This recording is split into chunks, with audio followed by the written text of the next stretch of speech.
Okay, welcome to Crack Politics. Today we got Wild Eye, I've got an empty glass. Ramble On, Pale Ale.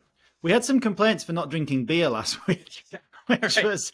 which I think was outrageous, considering the choice was I drink beer at 8 in the morning was what the option was. So I had a cup of Yorkshire tea instead, who I gave a big shout out to, but who still haven't provided me with any free Yorkshire tea. no. So which was the whole, No sponsorship coming in awesome. yet. But this is a very nice brewery. I haven't had this beer before, I don't think. But Wild Eye, I really like their Czech Pilsner. So this is their Ramble On Pale Ale. Yes, they are based in North Vancouver, North Van.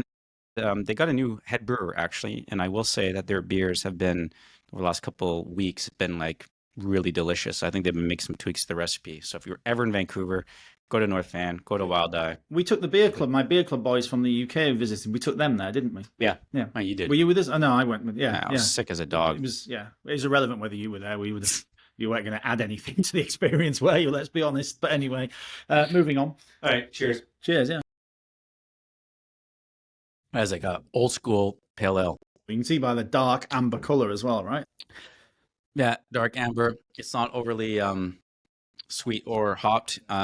It's just a proper old school pale ale.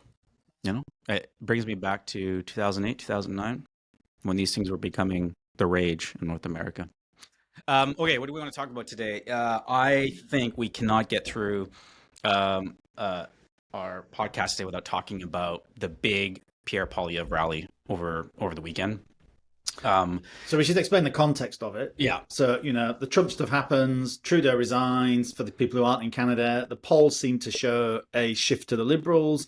The question then is, how do the Conservatives respond? Because Parliament isn't sitting, which is an utter constitutional outrage. So the whole context of it, is this a pivot? How does he respond? And therefore there's this big rally, massive rally in Ottawa with Pierre Poilievre, the Conservative leader, under this Canada First, Canada d'abord banner, and it's Canada d'abord. D'abord. It's my accent. Oh, d'abord. D'abord. Okay, sorry. For listeners, that's Andrew trying to speak French. Well, that's you trying to speak French with your Quebec accent. My French teacher was French, so she used to tell me she couldn't understand Quebecois, but it's all in the nose. D'abord. Oui? Anyway, the whole thing is it a pivot? And there was this massive rally. Joseph. Yes, and so I watched the rally, admittedly not in real time. I watched it on YouTube so I can get through quickly while I was making dinner. But I thought it was a very impressive visual display. So he's like the staging of it was perfect. He's in front of the big flag. It was on Flag Day. A huge crowd, and he had a bounce in the step, lots of energy, and he went on. I mean, it was a long rally. I mean, the speech was upwards of an hour, and I thought it was very effective. I thought his positioning on presenting on his Canada First messaging was strong. I thought what it felt like to me. I don't know. I want your take on this. It felt to me like he took what effectively would have been a policy platform that was sort of being stitched together for an actual election campaign, and they just brought it forward by a couple months. And like, no, this is like our clear vision for Canada. And what I was not expecting was the rigor and the volume of ideas and policy concepts that were put on the table in that rally. And that's why Conservatives would argue it wasn't a pivot, because this is all carrying on the themes that he's talked about before, right? Which is the security, safety of the nation, crime, all these things. But you can argue, is it a pivot or isn't it a pivot, right? What does it matter? What matters is what he said. I think one thing an article I had a read of, which was interesting, was all of his campaigning up to now has been in this kind of negative, I don't mean it in a bad way, but in a kind of like, you're being angry on behalf of the electorate, right? You're angry because, housing costs, because of the fentanyl crisis, because of the crime issues, every cost of living, and he's been voicing that anger. All of a sudden, with the tariff stuff, the whole issues with the trade war, suddenly it's about being positive about Canada, right? Canada First, and being like, we're defending Canadian sovereignty, all the rest of it. And it's that pivot from being kind of annoyed and irritated on behalf of Canadians to suddenly being proud and happy. And I really think about, how does he mark that change and get it right? I don't know what your thoughts were on whether he achieved that. I thought he did it well, and I think the connective tissue was, and I think I first heard Shuvla Majumdar is one of Pierre's newer MPs in Calgary Heritage. You started to use this language in his own campaign, which was his big message was around the fact that we have to restore the promise of Canada. And I felt, and you heard that in Pierre's speech on the weekend.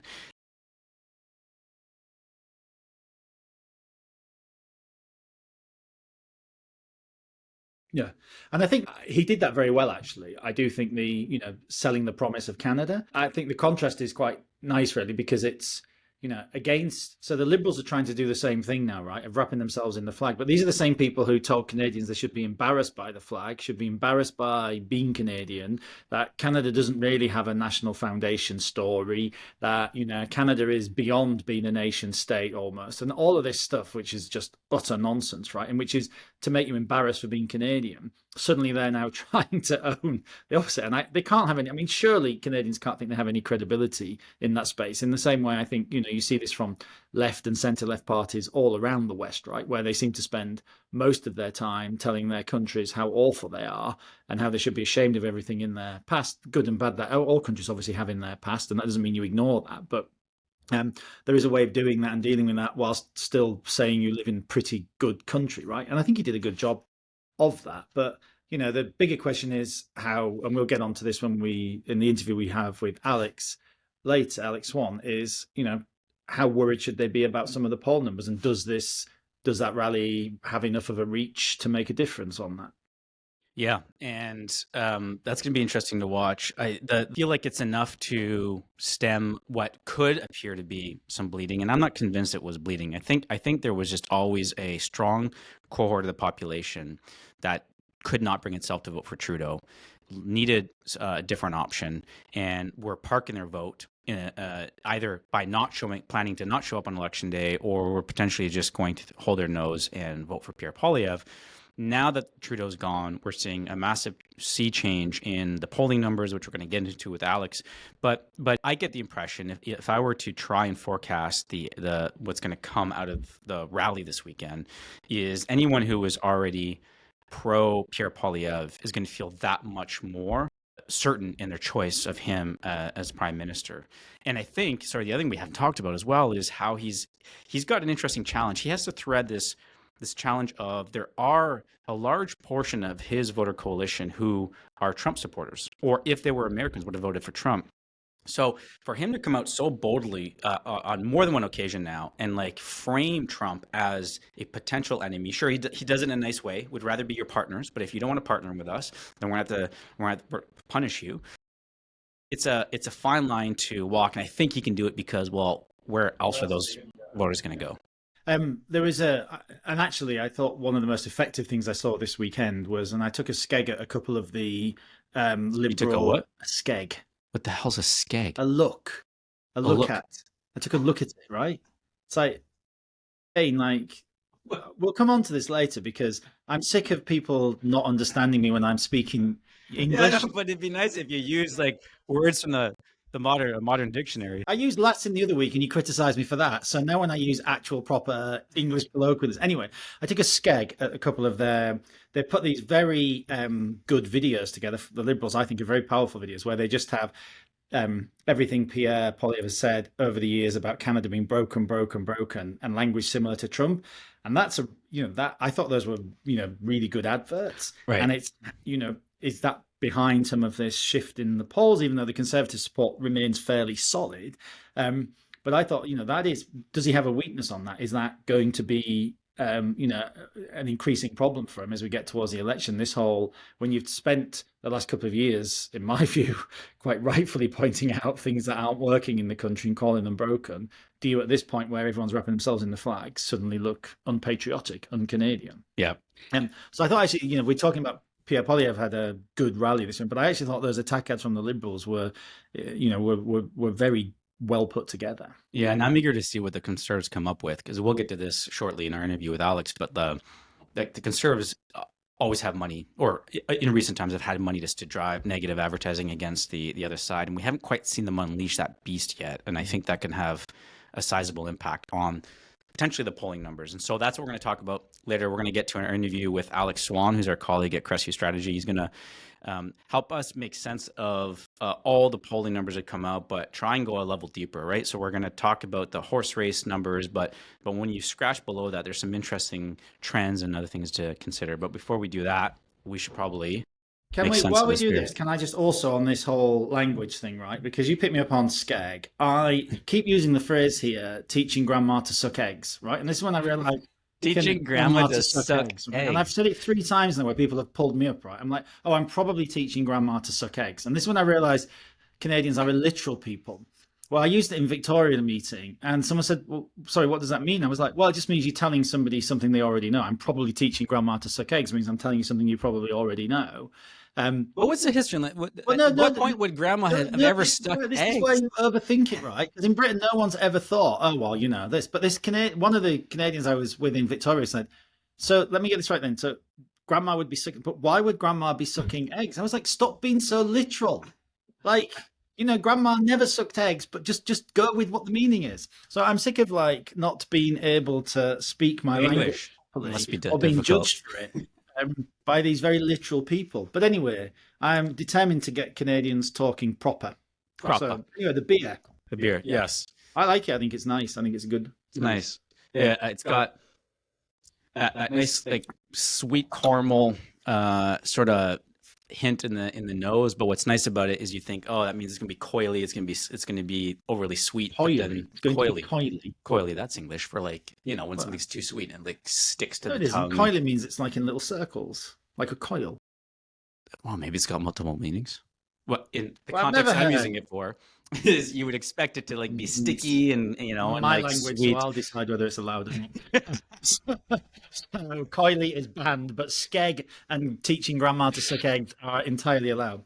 But it is, and I'm not really a pale ale drink. I like a proper IPA because I like to be hit in the face with hops or piney residency. But this is balanced. It's a lot like a English ale, right? In that, yeah, nice, balanced, a bit of malt, a bit of hop, nice and crunchable and bitter. Yeah, this is a good one. Good, it's a very good one. Well, we'll get to Alex, and then next week we will be in the UK. Yes, where I shall make sure we use nothing but English colloquialisms and lots of good Yorkshire sayings. Where till I start talking to you about things being kifed?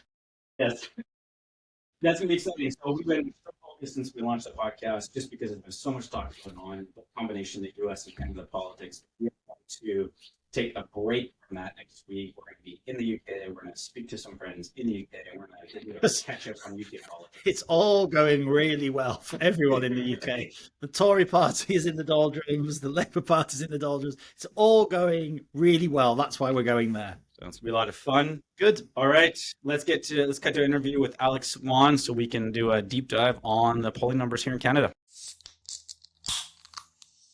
We are delighted to have our colleague Alex Swann on the show today to help us make sense of the latest polling numbers in Canada.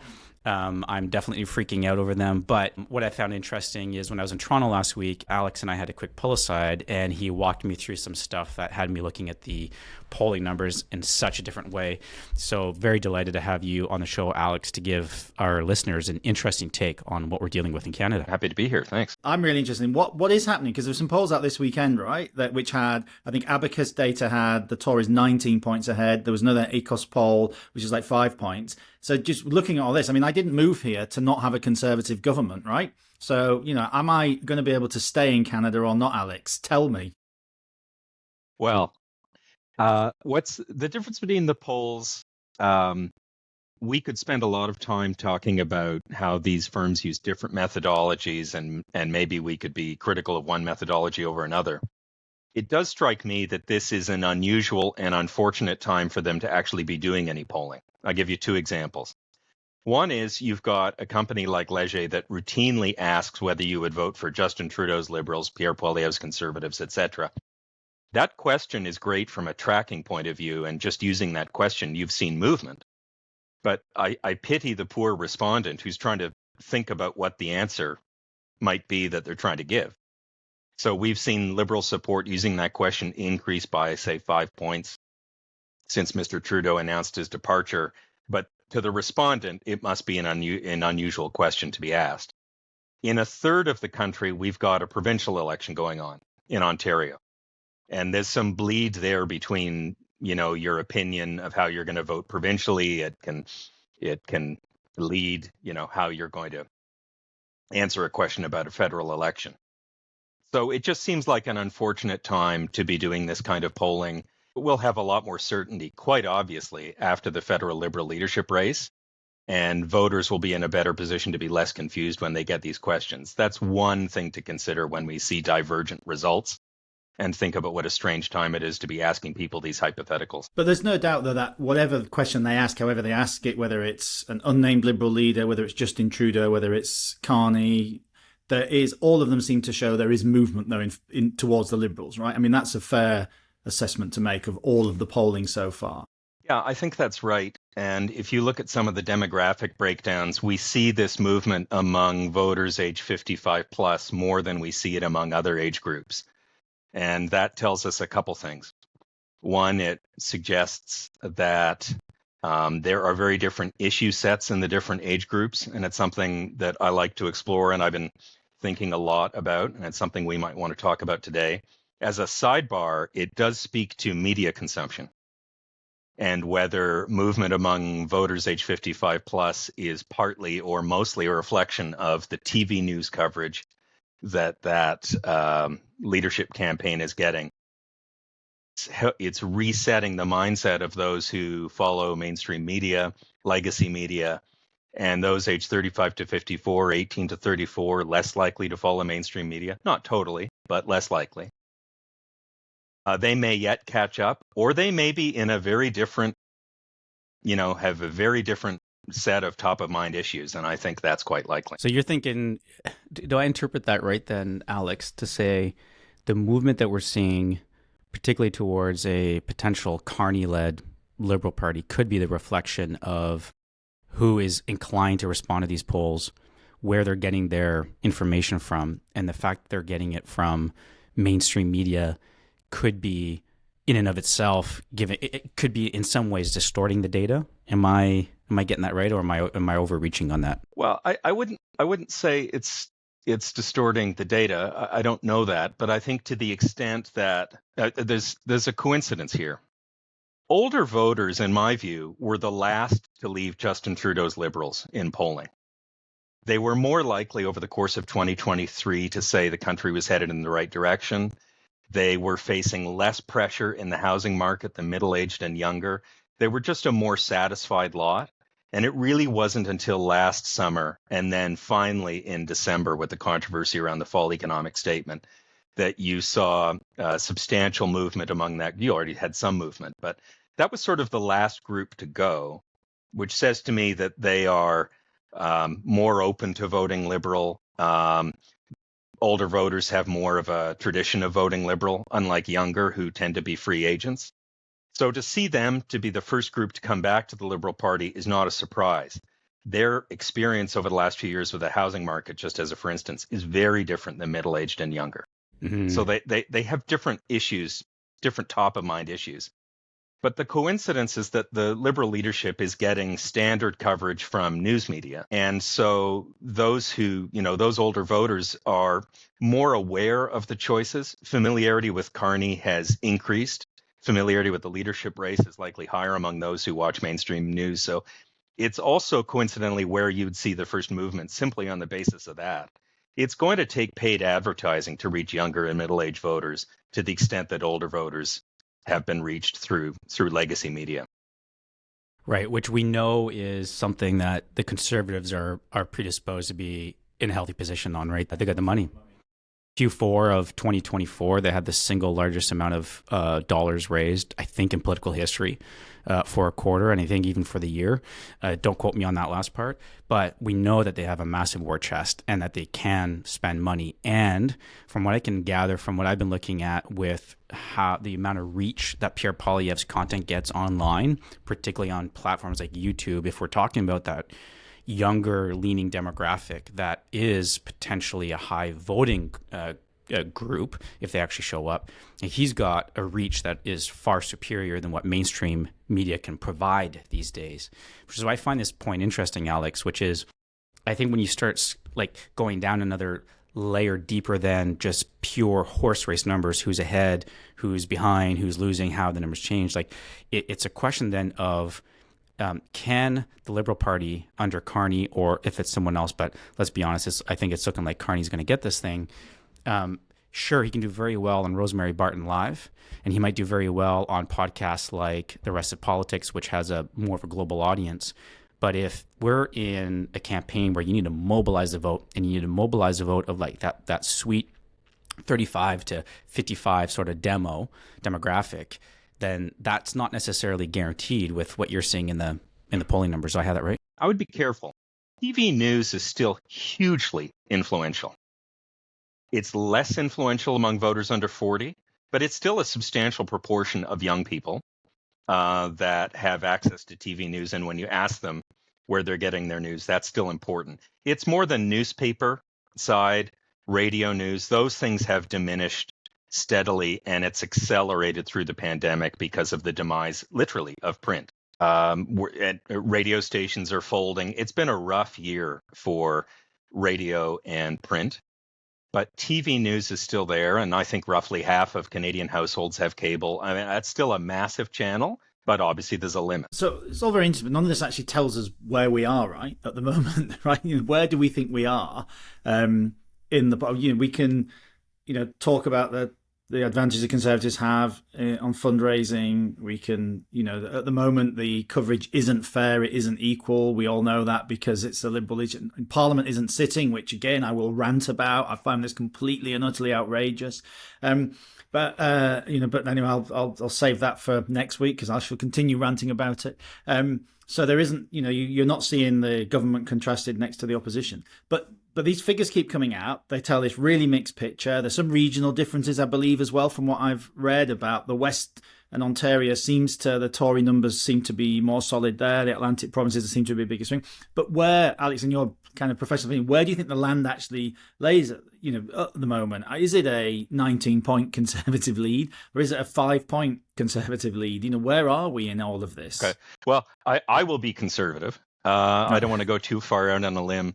What interests me is that if you look at a specific firm like Leger, it's important to note that as bad as calendar year 2024 was for Justin Trudeau's Liberals, they were polling at about 27, 26% among decided voters throughout that year.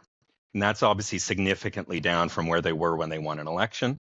And Conservatives were significantly above where they were in the last general election. So it's not that hard for them to get back to where they were in summer or even October of last year. The real dip in Liberal support occurred at around, the most recent occurred at around the time of the fall economic statement, driving the Liberal vote down to 20 or as low as 16, according to one Angus Reid poll, I think, right? So for them to get back to 25, 27, that's not hard to imagine simply on the basis of Trudeau leaving. I will say, there's something that, I do want to discuss today in terms of undercurrents, but let's be clear, leadership is the most important factor typically in an election in terms of likelihood to vote for each party. It's just such an important proxy for what the party stands for. There are obviously party brands, and different parties bring different identities, or they seem to prioritize different things. But those brands are less important to younger voters. So leadership really does matter. And so the change in leadership, it's understandable that would get the Liberals to the high 20s pretty easily. Right. Almost back to its natural resting place. What the other thing too is, we haven't gone through an actual campaign yet, and campaigns do matter, and campaigns can be an eternity. And when I think about a campaign environment, I think about someone like Pierre Poilievre, who's been at it for a very long time, and as a result is a very skilled political campaigner. But often political campaigns are also defined by getting the right balance of the ballot question that aligns with people's values, that then aligns with the issues that are driving the day. Is there something about Alex, I want your perspective on where you think we're at with some of the core issues that Canadians are wrestling with right now, and how that might be either reflected in or not reflected in some of the polling data that's been coming out. The ballot question and the context for the election, as well as leadership, it's so important to what people are going to be thinking about when they go into the voting booth or in advance of that. It is possible we're looking at a situation where, for the same reasons I've just described, that you will have two different ballot questions, like very roughly speaking, okay? And I've already identified the difference between the cohorts younger and older on a question like housing. I mean, the generational divide on housing is massive. You have senior citizens who tend to be mortgage free. And then you've got those home buyers, homeowners in major metros who saw interest rates on mortgages increase significantly.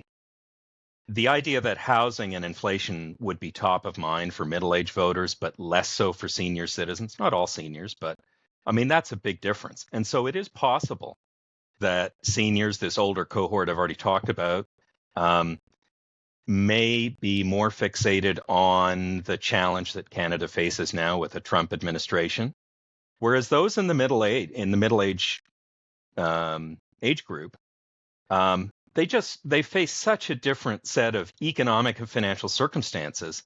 It may not be possible for a different issue to override that. So just you mentioned Trump, which we hadn't talked about up to now. This is like the elephant in the room in all of this. Is there anything in those subsets of the polling, on the issues polling, that we can say that the direct link between the Liberal growth in support is the Trump effect, or is it the Trudeau effect? Which one's more important to this sudden rise in the numbers? Are you seeing anything? Is there anything in these data subsets that suggest it's one over the other? There's nothing in the data that I've seen that would make it clear. You'd have to do a lot more research with a big data set. The leadership piece is just so important. And for the Liberals to be relatively close to where they were last summer suggests that Trudeau is the biggest factor. There's some polling, too, that suggests that Carney is much better known now than he was in December. So then there's a second leadership piece. So there's some tracking that shows that the proportion of people who say, I've never heard of this person in respect of Carney, that's down about 10 to 15 points since December. So those two things, I think, are a certainty. I mean, that the two leaders, and I'm not saying Carney is well known, but certainly awareness of him is much higher, right? And so people have maybe a basic sense. And people, it's funny with leadership. People will cling to very simple facts. They don't need to know a lot about you. But if there are a couple things that they know that make a bit of sense, it's interesting to see the extent to which Carney, who I think was relatively unknown, and that may surprise people given his resume, given the profile he had going back to 2008, since becoming head of the central bank in Canada. It doesn't mean that most people were aware of him or certainly not familiar with him, and it's changed a lot. I feel comfortable that the leadership piece is a big explanation for what we're seeing. Trump is a very different issue, and I think that Canadians are so ambivalent about trade with America, with the U.S. Free trade with the U.S. was such a divisive issue. I don't think it's easy or obvious to know where Canadians are going to go in terms of whether they would vote based on self-interest or based on values. I think people will be very ambivalent and conflicted.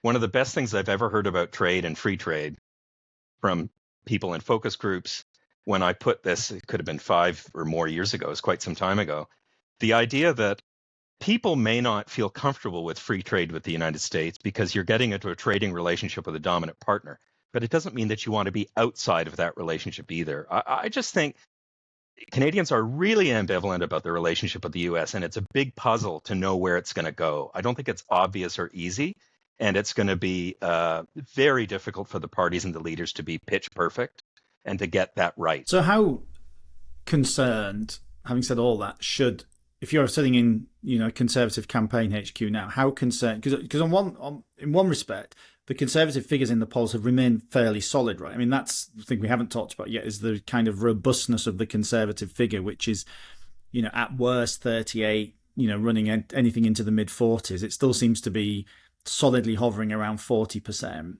So how concerned, looking at these poll numbers, should the Conservatives be at this stage? We've already identified the financial advantage they have. There is certainly an advantage they have when it comes to other issues, and these are fundamental undercurrents. Are you better off today than you were 4 years ago? Where are interest rates? Where is inflation? Where are wages? Where is employment? Where's youth employment? Where's housing? There's so many headwinds that are facing the current government that a change in leadership can help the Liberals. But we've known, and I'm the last person to say it, 2024 was not kind to incumbents. And I don't think we're in a position where the electorate suddenly feels very good about their financial situation just because Justin Trudeau's left. I think that one of the most interesting things, like if you're going to think about polling and tracking and horse race numbers, and I think that was the genesis for our conversation, Joseph, as a lead into this, the horse race numbers are one thing, but it's going to be fascinating to see how Canadians recover or come out of, if they come out of, the inflation crisis of 2024. Interest rates were cut again in January. There's another rate cut in March. So I guess for me, to simplify things, the politics and the cultural differences and the positioning of the leaders, what's interesting to me is also look at the polling at things that are also measurable in economic terms. And for me, the factors that are going to be interesting to watch are the state of healthcare. It's the biggest issue no one's discussing. That's my sweeping generalization about that issue. The state of the housing market, inflation and interest rates, and then finally some combination of wages and employment. And we're not out of the woods.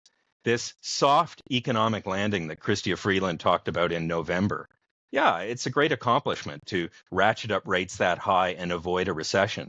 But low economic growth and high inflation is not it makes for a very grumpy electorate. And I don't like to be glib. I shouldn't use that kind of terminology. But the electorate is not in a great mood. And it's a big question as to whether over the next 6 months, wages will catch up to inflation, the housing market will soften. Those are things that are worth watching. But until then, until I see evidence of that, it's a tough, the electorate is volatile. Yeah, it almost seems to me like what we've experienced is just and I talked about this last week on our show with Ginny, everyone, I mean, almost you could not find a single voter archetype that was clinging on to some kind of support for Trudeau. And you take him out of the equation, and then suddenly it just reshapes the political landscape. And there are enough people who were just done with him, but not necessarily done with the Liberal brand, and cling on to something about that brand. And so now we have what feels like a much more competitive race as a result. But I come back to, I mean, I just get the sense that the campaign's going to be a long one. You got all these underlying conditions, and I think you come back down. If that becomes a ballot question, you're better off today than you were 4 years ago. I don't know how many voters would actually say yes, and how many would say yes with the threats that we're facing coming our way. So that's a very interesting take, Alex. The challenge for the Liberals, and we've seen this so many times in Canadian politics at the provincial and the federal level. The challenge now is if you land the change in leader, do you convince people that you've got change from within? Does this new leader able to deliver change? And that's something that would have to be done on a sustained basis over the course of the campaign. And I assume the Conservative argument, it already is when it comes to Mark Carney, is that there is no change. But when you change leaders, it's then up to you to find the elements of platform, candidates, other things that suggest a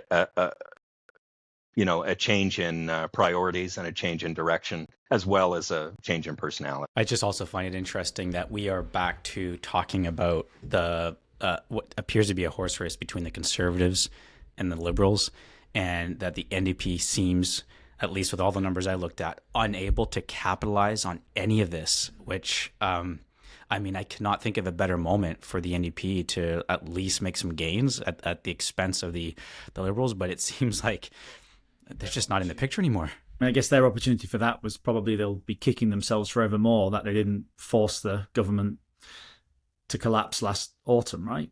Last fall, sorry. I'm bilingual, so they want fall. And Andrew, to what extent is this similar to the Liberal Democrat support in the UK for David Cameron helping to form a government? Yeah. And then being left in the dust? Destroying Like, them. what's the point of you if you're essentially with that government? I mean, you've invited people to vote, NDP supporters to vote Liberal, right? Because you said, they're okay in government. So you're actually giving permission for your own voter base to potentially, desert to the Liberals, right? I mean, that's what happened to the Lib Dems in the UK in that 2015 election. Mm-hmm. It's also why contrast matters so much in politics and political communications. If there's one thing Pierre Poilievre has proven to be very effective at, is driving that contrast. And I've been surprised at how well and how ably Carney's been driving that contrast between himself and Trudeau. This is the bit that makes me nervous, having lived through a lot of prime ministerial changes in my 14 years in Parliament. Is I remember, if you think 2019. The British Conservatives came fourth in the national election, the last elections for the European Parliament. We were well behind in the polls. You'd have looked at that situation and said, a bit like the Liberals in Canada today, we changed leader, we went for Boris. The next thing you know, Boris brings the Conservative brand back up and we have the best victory since the Thatcher victory. So, that makes me nervous as a Conservative looking at the poll numbers now with a new leader, thinking, "Oh, are we going to see a repeat of that here?" Again, I come back to partly leadership, and I think the situation for the Tories would be very different. Not in a European election, it's a bit like by-elections here. In a European election, just the frame is so different. The leaders play less of a role. The turnout is lower. It's a very different set of issues. In a general campaign, there's a chance for a contrast with leadership. So again, that's an example of where the personalities, or in the European elections, the absence of that consideration probably leads to very different results. Yeah, I suppose it was the change of leader at the top of the party, though. Actually, changing prime minister just seemed to reverse our poll numbers overnight almost. And, that's what Liberals will be hoping here, right? And there are always, look, for every historical example you can find of that occurring, you can find another one where it didn't occur. So we don't know at the moment. I just think there must be a lot of, it's what we would call squeaky bum time, right? If you're sitting in Conservative HQ at the moment, this is squeaky bum time as you try and figure out. Squeaky bum time. Yeah, squeaky bum time. Alex, are you familiar with that expression? Squirming. No, but I think sort of squirming, yeah.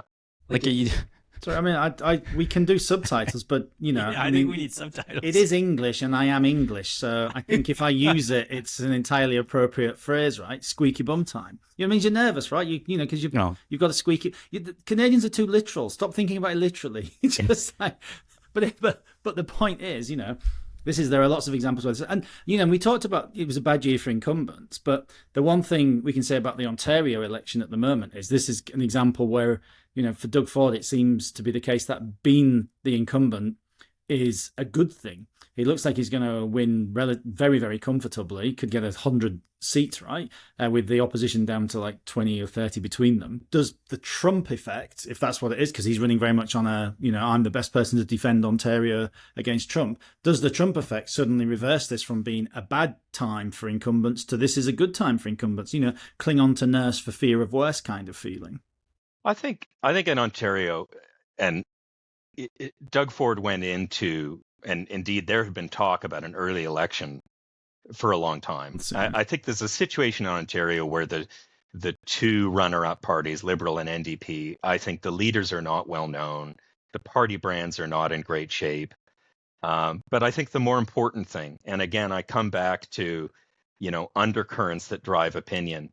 The Ford government has responded so well to the cost of living crisis, and the federal Liberal government responded so poorly. The Ford government was handing out checks before the last election, and there was a real failure on the part of the federal Liberals to understand how singular the inflation and cost of living crisis was, and then in turn the housing crisis. The housing budget that Chrystia Freeland introduced was probably a year late.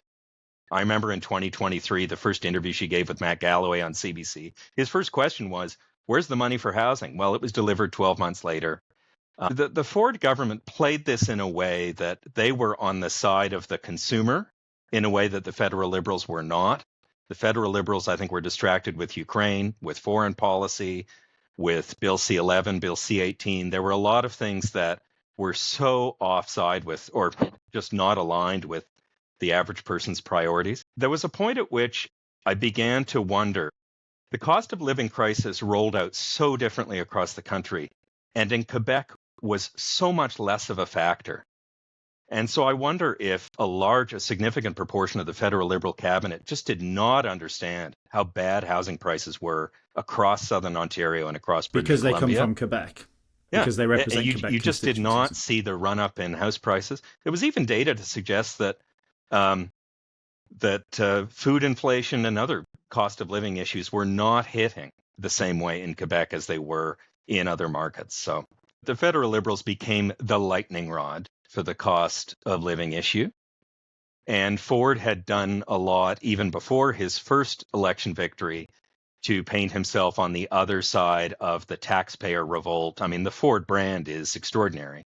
And the other thing that Ford has, which makes him unusual for conservative, is extraordinary support in downtown Toronto. It's not, I realize the NDP and the Liberals are more than competitive in downtown Toronto, but for Ford to win as many seats as he does in the 416, it's something that has eluded federal conservatives for a long time. So there is a different thing going on in Ontario with how Ford defines the PC brand.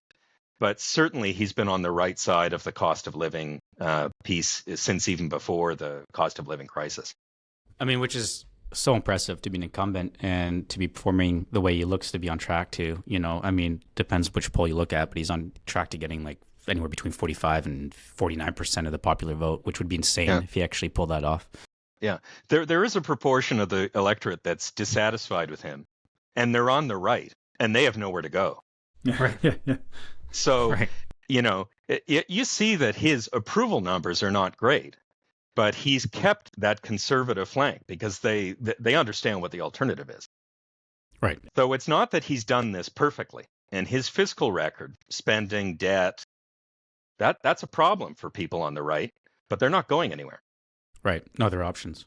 Okay, we got to close this out, Alex. Appreciate your time. Can I throw one last question at you, which is this. I suspect there's going to be another battery of polls that are going to come out, federal polls, I should say, to bring it back to federal politics, that are going to come out in the next 30 days or so. What are you going to be looking for in those numbers so that we can take that into account as we are ourselves trying to make sense of these numbers as they come out? Well, two things. The first is I would really prefer to look at federal polls after the provincial election in Ontario, once there's some resolution of that, and after the federal leadership is done. I mean, it's almost unfair to respondents, depending how questionnaires are set up or depending what's top of mind. So we'll have more certainty about the landscape after that. And so the choice people are making after those processes are done is a little more indicative of the way forward and the go forward. But I suppose I would be looking to, if senior citizens were the first movers, they've been following politics more closely. Maybe there's more movement there because they've paid more attention or had more time to adjust to change in leadership. Let's look at ages 35 to 54. Over the past 18 months, they've been the most pessimistic about the direction of the country. They're underwater financially. The cost of food, housing, they tend to live in suburbs. That's where so it's much higher cost of living. I feel like we're talking about Joseph now. I mean, we're just describing Joseph, right? So, anyways. Someone's peering deep into my soul. Yeah, so there's this sort of archetype named Joe. He's in the Lower Mainland outside Vancouver. He's really irritating, quite annoying. Yeah, so no one likes him. Yeah. So it'll be interesting to see if either that group catches up to others who've had more time to sort of pay attention to the change and shift in leadership. But over the longer term, not 30 days, but if interest rates come down again in March, if we don't go into a recession caused by a trade war with the U.S., so wages start to catch up with inflation. It's interesting to think about those kinds of indicators, raising up the number of people who feel they're worse off than at least they were last year. We're not going to be out of the woods. I mean, people have burnt through savings to try to pay their bills. There's going to be scar tissue coming out of this cost of living crisis. But if the proportion of people in that middle-age group that are on the edge, if that starts to lessen, I'm not saying that they're going to be in love with the incumbent, but they may be less motivated to force real change. The only poll that matters is election day, as we always used to say. Whenever there was a bad poll for the party, when I was in politics, it would always be like, it doesn't matter. The only poll that matters is election day. So we will know soon enough. Although, but I mean, if you say that, then you're effectively saying Alex's work is useless, which No, of course we're not Alex's saying. work is extremely valuable. However, it is an Andrew, indicator you and I are of poles apart on this. Yeah, but polls are. Oh yeah, sorry. What I meant was polls are. I love polls, but the only one that matters is election day if you're a politician.